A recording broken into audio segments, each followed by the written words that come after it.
So welcome to Managing Human and Social Capital, part of the course Management and Leadership. I'm Mike Useem. I'm on the faculty, professor of management here at the Wharton School. And I'm going to be working with my friend and colleague, Peter Cappelli, also a professor of management here at the Wharton School. I also direct our Center for Human Resources, and Mike directs the Center for Leadership and Change here at the Wharton School. So we've both been here forever, Yeah, I think, pretty much. for a very long time. And we've been teaching this course. I've been teaching it for about 30 years or so. And I think it's maybe important to hear a little bit about the kind of work that we have done. Mike and I together have written a couple of books. We're finishing one now about China and how the private companies in China manage, particularly the CEOs there. We wrote one a little earlier about India, the same thing, and based on interviews with the leaders of those companies in both countries. And Peter, just to add to that, we've also spent a lot of time inside companies trying to appreciate how they get people to come to work in the morning and do a great job.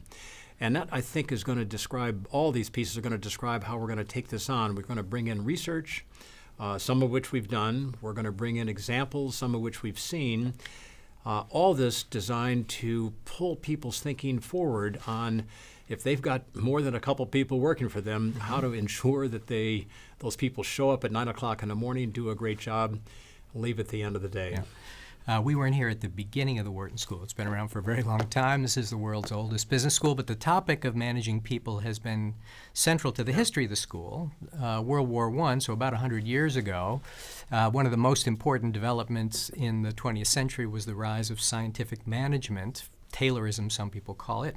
Frederick Taylor was teaching here at the Wharton School, and his great patron was Joseph Wharton, who was the CEO of Bethlehem Steel at the time. And after that, Elton Mayo began his career here. He was the guy who founded the Human Relations School, which basically discovered the idea that people are not rational, completely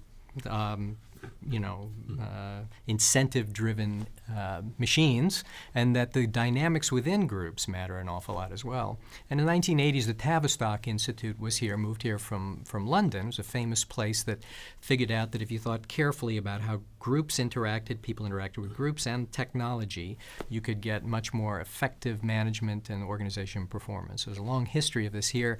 A lot of it begins before we got here. And Peter, maybe to pick up on that and then get us into the course itself, we got to know where we're going, and that's having a strategy and a way to execute around that, and that's part of this course. But having referenced Frederick Taylor and others along the way, we've come to appreciate over quite a number of years now that because people are sometimes unpredictable, the personalities that we carry around are a little bit complex, that we cannot take it for granted that people once hired will get the job done in a way that we want them to, or that they'll give their all to it. And with that, a lot of thinking has followed in the years since Frederick Taylor did his great work. We have, for example, the work of Stanley McChrystal, the U.S. commanding officer in Afghanistan, has written a great book called Team of Teams.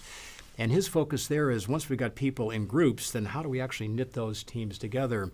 Or think Sheryl Sandberg, who wrote this book as the number 2 person at Facebook, called Lean In, which is about how you exercise influence in the workplace, individually and more than that.